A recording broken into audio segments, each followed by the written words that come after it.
नमस्कार, मैं अशोक कुमार पांडे और स्वागत है आपका टीसीएच पर। हाजिर हूं इजराइल, फलस्तीन, लेबनान, ईरान, मिडिल ईस्ट और इसके बहाने सारी दुनिया की खबरें लेके। सबसे बड़ी खबर जिसको इस समय हर जगह सबसे बड़ी खबर होना चाहिए था, कम से कम मिडिल ईस्ट में और बाकी कंट्रीज में तो बड़ी खबर होना ही चाहिए था, वो ये कि अल अक्सा मस्जिद के अंदर बेन ग्वेर हजारों लोगों को लेकर पहुंचता है और वहां पर अपना पूजा पाठ जो करना होता है, जो भी उसका सिस्टम होता है, वो करता है। यह खबर हारीज में छपी है, यह खबर जेरूसलम टाइम्स में छपी है, टाइम्स ऑफ इजराइल में छपी है। और मुझे लगा था कि आज जब मैं इस खबर को ढूंढना शुरू करूंगा तो कम से कम सऊदी अरबिया से कोई खबर आएगी। सऊदी अरबिया के जो किंग हैं वो मक्का और मदीना मस्जिद के कस्टोडियन भी हैं, इस हिसाब से इस्लामिक लीडर भी हैं। और मुझे लगा था कि कम से कम अल अक्सा मस्जिद की इस बेहुरमती के खिलाफ वो कुछ बोलेंगे। बरसों से लगातार इस तरह की हरकतें होती रही हैं, लेकिन बेन ग्वेर ने दावा किया कि मैंने वो करके दिखाया जो 30 साल में कभी नहीं हुआ था। इजराइल का प्राइम मिनिस्टर नेतन्याहू बार बार कहता है कि हमने उसका स्टेटस को मेंटेन करके रखा है, लेकिन तस्वीरें जो आ रही हैं, वीडियो जो आ रहे हैं, उनको साफ देखकर लग रहा है कि एक तरफ मुसलमानों को रोका जाता है अल अक्सा मस्जिद में घुसने से, दूसरी तरफ ईसाई जो वहां के हैं उनको अपना त्योहार मनाने से रोका जाता है। और यहां पर यहूदियों को अल अक्सा मस्जिद में, जिसको वो टेंपल माउंट कहते हैं, वहां पर घुसने की इजाजत दी गई। बाकायदा पुलिस वहां पर थी, कोई रोकने वाला नहीं था जब मिनिस्टर यह हरकत कर रहा था। तो कौन रोकता? इसके बाद भी अगर पूरा का पूरा अरब वर्ल्ड खामोश बैठा हुआ है तो फिर उनसे किस बात की और क्या उम्मीद की जाए, ये आप बेहतर जानते हैं। दूसरी बड़ी खबर आई है हमास से जुड़ी हुई। सीज फायर की लगातार बात चल रही थी और हर जगह आप एक ही हेडलाइन देखेंगे कि Hamas rejected the cease fire. मैं आपको टाइम्स ऑफ इजराइल की यह खबर दिखाता हूं, जहां यह कह रहे हैं कि Hamas rejected the cease fire. जो ओपनिंग लाइंस हैं उनमें और बाकी नीचे कहीं यह बात नहीं है कि क्यों हमास ने सीज फायर को रिजेक्ट किया। नीचे जाके आप देखेंगे तो एक लाइन में सारा मामला निपटा दिया जाता है। हमास ने सीज फायर रिजेक्ट नहीं किया है, यह बात बिल्कुल गलत है।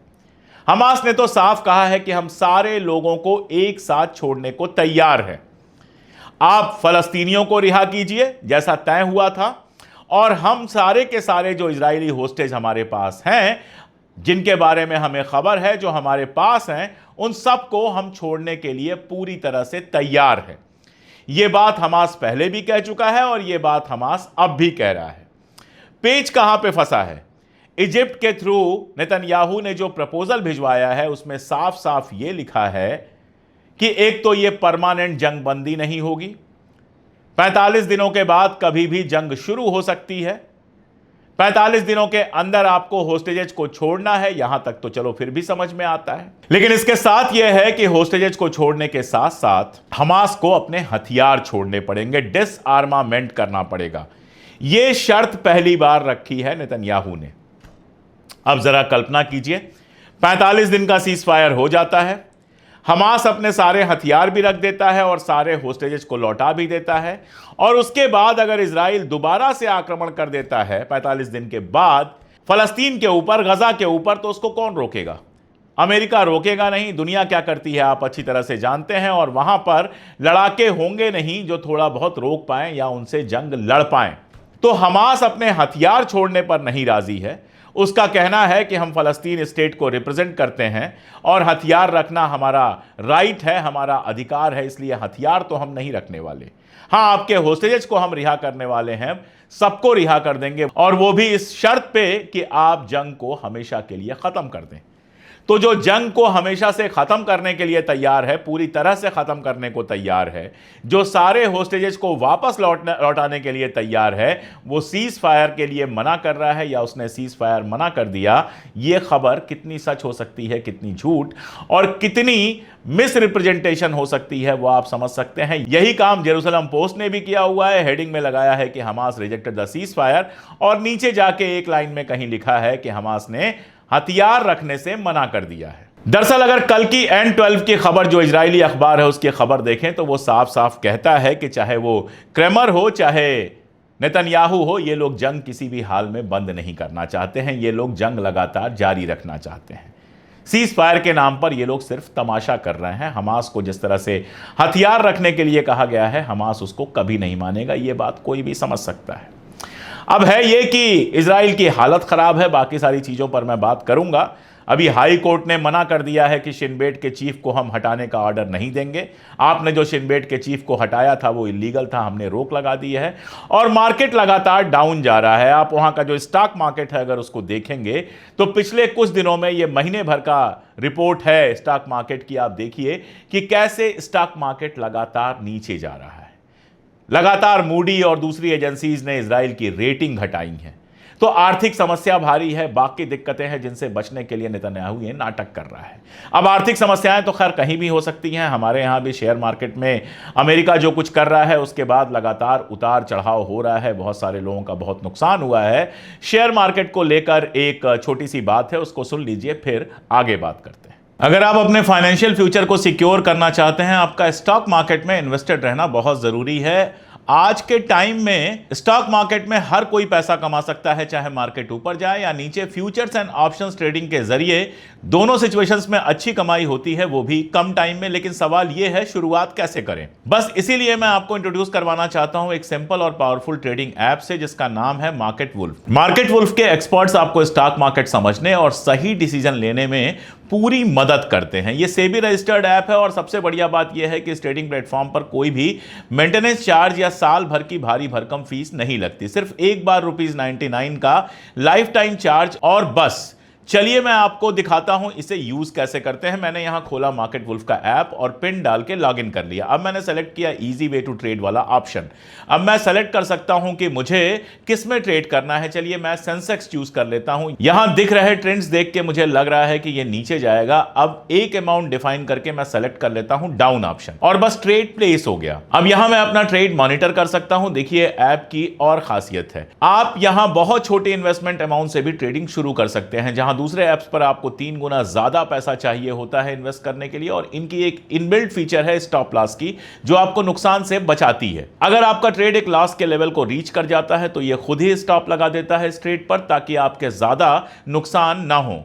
वो भी इंडस्ट्री में one of the lowest brokerage है, मतलब ये आपके लिए हर तरीके से बहुत ही अच्छी डील है। अब यहां बैठ के आप लाइव मॉनिटर कर सकते हैं अपने ट्रेड को और इतनी आसानी से यहां 1499 रुपीस का प्रॉफिट बुक हो चुका है, जो है 115%, वो भी इतने कम समय में। मार्केट वुल्फ ऐप आपको पूरे तरीके से ट्रेडिंग में हेल्प करता है। इनकी एक डेडिकेटेड टीम है सेबी रजिस्टर्ड एनालिस्ट की, जो आपको रोज फ्री में रिकमेंडेशंस देती है। देखिए मार्केट वुल्फ के यूजर्स हर महीने अच्छा खासा प्रॉफिट कमा रहे हैं। मार्च में 53,258 रुपए का प्रॉफिट बुक किया गया और अप्रैल में 2 हफ्ते में 40,352 रुपए का प्रॉफिट बन चुका है, सिर्फ मार्केट वुल्फ के एक्सपर्ट रिकमेंडेशंस के जरिए। तो अगर आपको आइडिया नहीं है कि किस में ट्रेड करना चाहिए तो टेंशन मत लीजिए, बस इनके फ्री ट्रेड रिकमेंडेशंस को फॉलो कीजिए और आसानी से एक क्लिक में ही ट्रेड कीजिए। और मैं फिर कहूंगा इसके बाद कि शेयर मार्केट कुल मिलाजुला के उतार चढ़ाव से भरी हुई चीज है। पैसा आपका है, बहुत सोच समझ के अपना पैसा लगाइए, बहुत ध्यान से अपना पैसा लगाइए। मेहनत की कमाई है, हराम की कमाई नहीं है, मेहनत की कमाई है। और मेहनत की कमाई हमेशा बहुत सोच समझ के लगानी चाहिए ताकि वो आपके काम आए, बर्बाद ना हो। आगे बढ़ते हैं। अब मैंने आपको बताया कि हाई कोर्ट ने मना कर दिया है शिन बेट के चीफ को हटाने का। इजराइल वैसे ही परेशान है, इजराइल क्या नेतन्याहू वैसे ही परेशान है। एक खबर कल आई थी कि नेतन्याहू ने प्लान कर लिया था ईरान के ऊपर अटैक करने का। मई की शुरुआत में इजराइल ईरान के ऊपर अटैक करने वाला था और उसके बाद उसको रोक दिया अमेरिका ने। कहा कि नहीं अभी अटैक मत करो, हम उनसे बातचीत करेंगे। और आप देखते हैं कि बातचीत बहुत तेजी के साथ शुरू हो जाती है। पहले राउंड की बातचीत ओमान में हो चुकी है, उसके आगे की बात करूंगा। अगले राउंड की बातचीत का भी प्लान लगभग फाइनल है। अब यह खबर जो है अचानक से लीक होती है अमेरिका के अखबार में, न्यूयॉर्क टाइम्स में, और तहलका मच जाता है पूरी दुनिया में। यहां तक कि ट्रंप का भी बयान आता है। ट्रंप कहते हैं कि नहीं मैंने रोका नहीं था, लेकिन मैंने कहा था कि बातचीत पहले कर ली जाए, उसके बाद कुछ देखा जाएगा। अब क्या हो रहा है, इजराइल के अखबारों में लगातार यह खबर छप रही है। आज खबर छपी हुई है कि यह लीक किसी और ने नहीं किया है, यह लीक किया है नेतन्याहू ने खुद। और विपक्ष के नेता आरोप लगा रहे हैं कि उसने ये लीक किया है ताकि लोगों के बीच में यह बात जा सके कि वो तो ईरान से लड़ने को तैयार है, अमेरिका ने मना कर दिया, वरना ईरान पर अभी तक अटैक कर चुका होता। ऐसा लग रहा है ईरान पर अटैक अगर वो कर देगा और अमेरिका मदद नहीं करता है तो क्या होगा ये वहां के लोगों को नहीं पता है। वहां के लोग ऑपरेशन ट्रू प्रॉमिस देख चुके हैं कि किस तरह से ईरान की मिसाइलें पूरे इजराइल के ऊपर गिरी थी। तो अगर आक्रमण इजराइल अकेला करता है, अमेरिका साथ नहीं देता है, तो इजराइल तबाह बर्बाद हो जाएगा। ये सब जानते हैं। ईरान में लगातार नई नई बातें आ रहे हैं। आईएईए के चीफ वहां पे आए हुए थे, आके गए। उसके बाद वो कहते हैं कि कुछ दिनों में ईरान परमाणु हथियार बना सकता है। उधर अमेरिका लगातार कह रहा है कि जो यूरेनियम एनरिचमेंट की जो उनकी पावर है वो हम पूरी तरह से खत्म कर देंगे, तभी समझौता करेंगे। यानी यूरेनियम एनरिचमेंट का प्रोग्राम ही वो खत्म कर दें पूरी तरह से। ईरान कह रहा है कि हम यूरेनियम एनरिचमेंट का प्रोग्राम कतई खत्म नहीं करेंगे। यहां पर एक डेडलॉक बना हुआ है। इजराइल चाहता है कि वो अपना एटॉमिक प्रोग्राम ही लीबिया की तरह से पूरी तरह से खत्म कर दे। ईरान उसके लिए बिल्कुल तैयार नहीं है और इस बीच में कई बेहद इंपॉर्टेंट घटनाएं हुई हैं। सऊदी अरब के जो किंग हैं, उनके बेटे और वहां के डिफेंस मामलों के जो चीफ हैं, वो कल अचानक पहुंचे ईरान। अब ईरान के अंदर पता होगा, ईरान की एजेंसीज को पता होगा, लेकिन पहले से कहीं कोई खबर बाहर नहीं आई थी। अब वो पहुंचे ईरान और ईरान में उन्होंने एमबीएस का एक लेटर, जो अपने किंग हैं और उनके पिताजी हैं, उनका एक लेटर खामनेई साहब को दिया।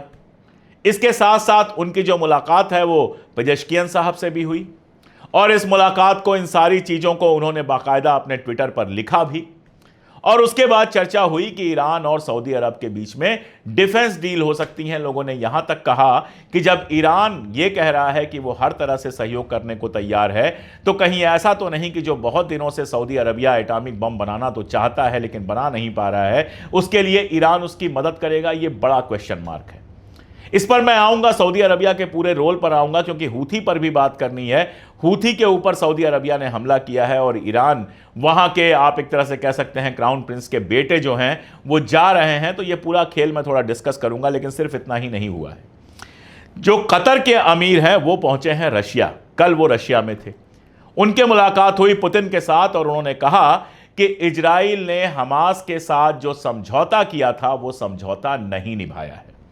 यानी एक तरह से इजराइल की खुली मलामत की पुतिन के साथ मुलाकात करके। और यह बात तब और इंपॉर्टेंट हो जाती है जब उसके तुरंत बाद ईरान के जो विदेश मंत्री हैं अरगाची, वो जा रहे हैं रशिया। और अरगाची का बयान आता है कि सेकेंड राउंड की जो बातचीत होगी वो होगी रोम के अंदर और हम सेकेंड राउंड की इनडायरेक्ट बातचीत के लिए तैयार हैं। रोम कहां है? इटली में। इटली की प्रधानमंत्री हैं मेलोनी और मेलोनी का वीडियो इस समय वायरल हो रहा है ट्रंप के साथ। यानी मेलोनी गई हुई हैं अमेरिका। वो वायरल वीडियो भी बड़ा मजेदार है। इटली के किसी पत्रकार ने ट्रंप से पूछा कि क्या आपने यूरोपीय लोगों को पैरासाइट कहा था? आपको याद होगा कुछ दिनों पहले टेलीग्राम की एक चैट लीक हो गई थी जिसमें यूरोप के लोगों को पैरासाइट कहा गया था वाया ट्रंप। ट्रंप उसमें खुद शामिल नहीं थे, लेकिन किसी ने कहा था कि ट्रंप यूरोपियंस को पैरासाइट मानते हैं। तो उनसे पूछा गया कि क्या आप पैरासाइट मानते हैं? मेलोनी ने तुरंत कहा कि नहीं, वो ऐसा नहीं मानते हैं। और फिर पलट के वही सवाल पूछा ट्रंप से कि क्या आपने ऐसा कहा था कि आप यूरोप के लोगों को पैरासाइट मानते हैं? ट्रंप ने कहा नहीं नहीं, मैंने ऐसा कुछ नहीं कहा था। और उसके बाद जो मेलोनी के चेहरे पे हंसी आई है वो मजेदार है। वो हंसी बहुत सारी बातें करती है। खैर, अपने इशू पे आते हैं। इटली की प्रधानमंत्री गई हुई हैं ट्रंप से मिलने के लिए। फ्रांस के अंदर मुलाकात हो रही है यूएस के जो एनवाय हैं रान डर्मर, उनकी मुलाकात हो रही है मोसाद के चीफ से। ईरान के विदेश मंत्री गए हुए हैं, मैंने आपको बताया, मास्को। वहां पर उनकी पुतिन और बाकी सारे लोगों से मुलाकात होने की उम्मीद है और कहा जा रहा है कि रोम के अंदर अगला राउंड होना है। तो सीधी सी बात है कि ईरान और अमेरिका की जो ये बातचीत है, इस पर सारी दुनिया की निगाह है। ये सिर्फ ईरान और अमेरिका की बातचीत नहीं है। अमेरिका अपने पार्टनर इजराइल से बात कर रहा है, वहां के मोसाद के चीफ से बात कर रहा है। फ्रांस के अंदर, पेरिस के अंदर मेलोनी गई हुई हैं, जहां पे बातचीत होनी है मेलोनी गई हुई हैं अमेरिका। और अरगाची गए हुए हैं रशिया। उसके पहले कतर के अमीर जो हैं वो रशिया से होकर लौट आए हैं। और इन सब के बीच सऊदी अरब के जो किंग हैं उनके बेटे पहुंच जाते हैं ईरान। और वहां से साथ में फोटो आती है, खामनेई के साथ फोटो आती है, उनकी फोटो पेजेश्कियन के साथ आती है और बयान आते हैं कि हम हर तरह से सहयोग करने को तैयार हैं। यानी बहुत सीधा सा मामला है। जैसा मैंने कहा कि ईरान और अमेरिका की ये बातचीत सारी दुनिया की निगाह में है और खलबली सी मची हुई है। और खलबली इसलिए मची हुई है कि अगर ये बातचीत टूट जाती है और अमेरिका वाकई ईरान के ऊपर हमला करता है तो ये एक इंटरनेशनल मामला हो जाएगा। अब जरा हूथी को सेंटर में रख के बात कर लेते हैं। हूथी के ऊपर 900 से ज्यादा यूएस की एयर स्ट्राइक्स हुई हैं वहां भी गिरे हुए मकान, मरे हुए लोग देखे जा सकते हैं। कल की एयर स्ट्राइक में 38 लोगों के मारे जाने की बात सामने आ रही है। तो और यमन ने अभी तक रेड सी के ऊपर कब्जा बना के रखा है, चाह के भी एक भी शिप रेड सी के थ्रू इजराइल नहीं जा पा रही है। यानी यमन फलस्तीन के समर्थन में लगातार लड़ाई लड़ रहा है। आज सुबह उसकी मिसाइलें तेल अवीव तक पहुंची। तेल अवीव का यानी इजराइल का दावा है कि मिसाइलें इंटरसेप्ट कर ली गई। क्या हुआ क्या नहीं हुआ हम नहीं जानते, लेकिन यमन लगातार इजराइल पर हमला कर रहा है, अमेरिका का हमला झेल रहा है। सिर्फ इतना ही नहीं हो रहा है, खबर यह आई कि सऊदी अरबिया ने हूथियों के ऊपर हमला किया अमेरिकी हमला खत्म होने के तुरंत बाद। और इसके साथ खबर आई कि यूएई समर्थक जो मिलिशिया है, जो लड़ाकू हैं, वो हूथियों के खिलाफ लड़ने वाले हैं, ग्राउंड ऑफेंसिव करने वाले हैं, जमीन से जाकर लड़ने वाले हैं। सऊदी अरब हो, यूएई हो, अमेरिका हो, ये सब चाहते हैं कि यमन के अंदर जिस ताकत को हराकर हूथी आया था, जो अमेरिका सपोर्टर थी, सऊदी अरब की सपोर्टर थी, उसको फिर से सत्ता में लाया जाए और हूथियों को नेस्तनाबूद कर दिया जाए। अब एक तरफ सऊदी अरब हूथियों पे हमला कर रहा है, दूसरी तरफ सऊदी अरब के डिफेंस चीफ जो हैं वो ईरान जा रहे हैं। क्या चल रहा है अंदाज लगाइए।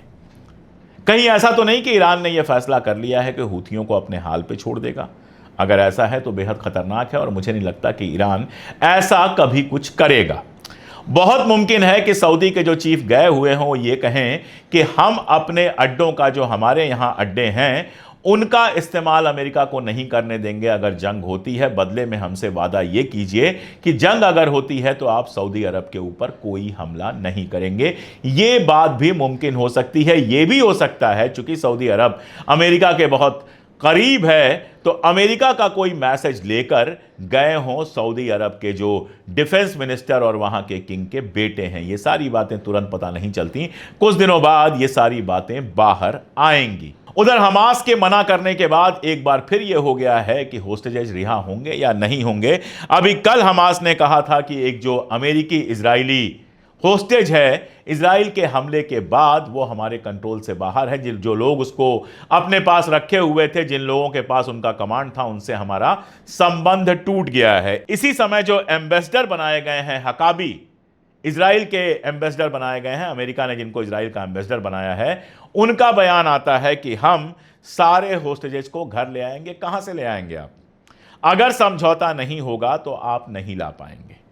15 महीनों की लड़ाई में आप एक होस्टेज अगर नहीं छुड़ा पाए, पूरे गजा को, पूरे रफा को तबाह करने के बाद, सैकड़ों लोगों की जान लेने के बाद, जमीन को जिंदा नरक बनाने के बाद भी अगर एक होस्टेज को आप वापस नहीं ले पाए, तो जंग चलते चलते आप होस्टेजेस को कैसे वापस ले आएंगे? यह बिल्कुल नामुमकिन है। हमास ने बहुत साफ कहा है कि आप समझौता कीजिए, जंग रोकिए, अपनी आर्मी हटाइए और हम सारे होस्टेजेस को एक बार में रिहा कर देंगे। अगर वाकई होस्टेजेस की चिंता होती तो जंग रोक के उनको रिहा करवा लिया गया होता। कल भी जेरूसलम में बहुत बड़ा प्रदर्शन हुआ है जिसमें लोगों ने मांग की है कि जंग को बंद किया जाए और होस्टेजेस को रिहा कराया जाए। इसी बीच में दुनिया भर से लगातार फलस्तीनियों के समर्थन की खबरें आ रही हैं। मालदीव से एक खबर आई है कि इजरायलियों के वहां जाने पर ही रोक लगा दी गई। वहां के राष्ट्रपति ने ऑर्डर निकाला कि इजरायली मालदीव के अंदर नहीं आ सकते हैं छुट्टी मनाने के लिए। और पाकिस्तान से एक मजेदार खबर आई कि केएफसी के सामने लोग प्रदर्शन कर रहे थे फलस्तीन के समर्थन में और 170 से ज्यादा लोगों को गिरफ्तार कर लिया गया है। दरअसल चाहे वो केएफसी हो, चाहे कोको कोला हो, चाहे मैकडोनाल्ड हो, पेप्सी हो, इन सब का बहिष्कार चल रहा है बहुत सारे देशों में।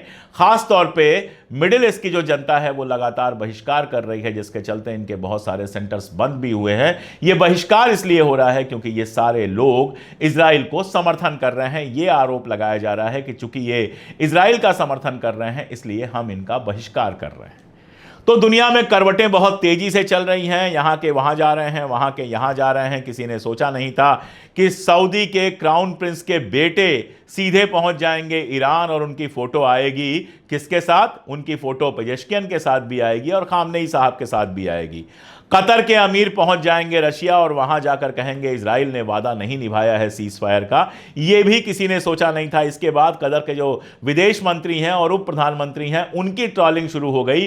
2014 का उनका एक ट्वीट निकाला गया जिसमें उन्होंने कहा था हम सब हमास हैं। 2014 में जब लगातार हमला हो रहा था गजा के ऊपर। उस समय उन्होंने लिखा था, बताया जाता है बाद में उन्होंने ट्वीट हटा भी दिया था, लेकिन 2014 का ट्वीट इजराइल के अखबारों को अब याद आ रहा है और कतर को ट्राल कर रहे हैं। कतर से पैसा लेने का इल्जाम लगा हुआ है नेतन्याहू के ऊपर। उनके दो खास लोग इसी मामले में गिरफ्तार हैं, जिनको कतर गेट के मुकदमे के रूप में जाना जा रहा है। इतना तमाशा पूरी दुनिया में चल रहा है। फ्रांस में मैंने आपको बताया, पेरिस में मोसाद के जो हेड हैं और ड्रेमर जो ये बातचीत सारी देख रहे हैं, होस्टेजेस वगैरह की बातचीत देख रहे हैं, उनके बीच मुलाकात का मामला है। ये सब मिलाकर कहां पहुंचेंगे ये देखने वाली बात होगी।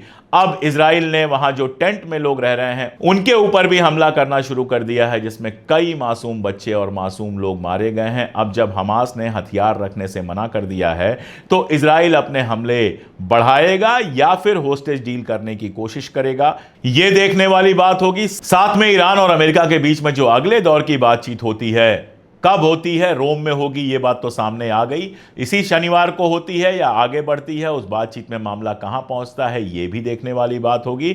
और ईरान क्या रेजिस्टेंस से अपने आप को अलग कर रहा है, हूथी से, हमास से खुद को अलग कर रहा है, क्योंकि इस पूरी बातचीत में कहीं भी गजा के अंदर शांति स्थापित करने की बात नहीं आई है। इस पर भी निगाह हम सब बनाए रखेंगे। जैसा जब जो डिटेल आएगा वो आपके सामने शेयर करते रहेंगे। जुड़े रहिए हमारे साथ, देखते रहिए हमारे वीडियोस। और अगर अब तक चैनल को सब्सक्राइब ना किया हो तो चैनल को सब्सक्राइब भी कर लीजिए। साथ में मार्केट वुल्फ के बारे में मैंने आपको बताया था, अगर ये लगे कि आपके काम का है तो इसका लिंक मैंने डिस्क्रिप्शन में भी दे दिया है, पिन कमेंट में भी दे दिया है। आप आराम से उस लिंक को खोल के ऐप डाउनलोड कर सकते हैं। बने रहिए हमारे साथ, देखते रहिए हमारे वीडियोस। बहुत शुक्रिया।